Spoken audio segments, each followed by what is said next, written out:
गोटे मिनिट्रे फुटिब 4 लाख गुली। फिल्म को रियल ले परिणत कला चीन देश। देश रे तैयारी कला मेसिन गन। एका संगे फुटिब 4 लाख गुली। टळिब शत्रु, बढ़िब चीन देशर सामरिक शक्ति। चीन और अमेरिकार संपर्क विषय समस्त जना। केबे दुहे परस्पर बंधु साजंती तो आउ केबे केबे परस्पर को कड़ा समालोचना करती। ताइवान कथा भाबिले अमेरिका को मध्य एही देश चेतावनी देइथिला।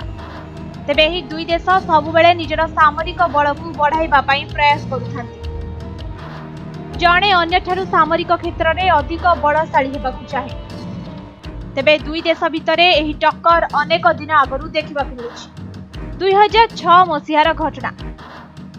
ऑस्ट्रेलिया देश एक अत्याधुनिक ज्ञानकौशल युक्त मेसिन आविष्कार करिथिला। याकू व्यवहार करी गोटे मिनिट रे 1 लाख गुली फुटाई होई थांता। मात्र ही ज्ञानकौशल प्रथमे चीन देश किनिबाकु चाहुथिला। तेबे एहा परे अमेरिका याकू किनिनिए। तेबे जदि देखिबा एहा गोटे पटे चीन देशर राग को आहुरी बढ़ाई दिए। मात्र अन्य पटे अमेरिका एथिरु शक्तिशाली मेसिन गन तैयारी करिबारे असफल होई। तेबे निकटरे चीन अमेरिका ठारू एहार प्रतिशोध नै सारिछि। निज देश में अत्याधुनिक ज्ञानकौशल व्यवहार करी एक एपरी बंदूक तैयारी करिछि जहाँ गोटे मिनिट रे 4,50,000 गुली जोगे शत्रु को घाइला करदेव।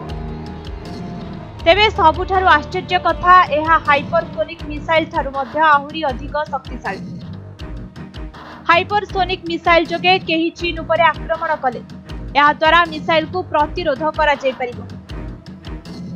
एही मेसिन गन नाम हेउछि मेटल स्टॉर्म। तेबे एपरी मेसिन आविष्कार करिबारे चीन हेउछि प्रथम और एकमात्र देश। भारत पाखरे मध्य एही ज्ञानकौशलर कौनसी विकल्प नहीं। मात्र एबे भारत ज्ञानकौशल रे बहुत आगुक आगे सारिछि। जदि देखिबा अमेरिका पाखरे आगरु एक मेसिन गन रहिछि। यार नाम हेउछि फरानक्स। यह गोटे मिनिट रे 4500 बुलेट फुटाइबारे सक्षम होइथाय।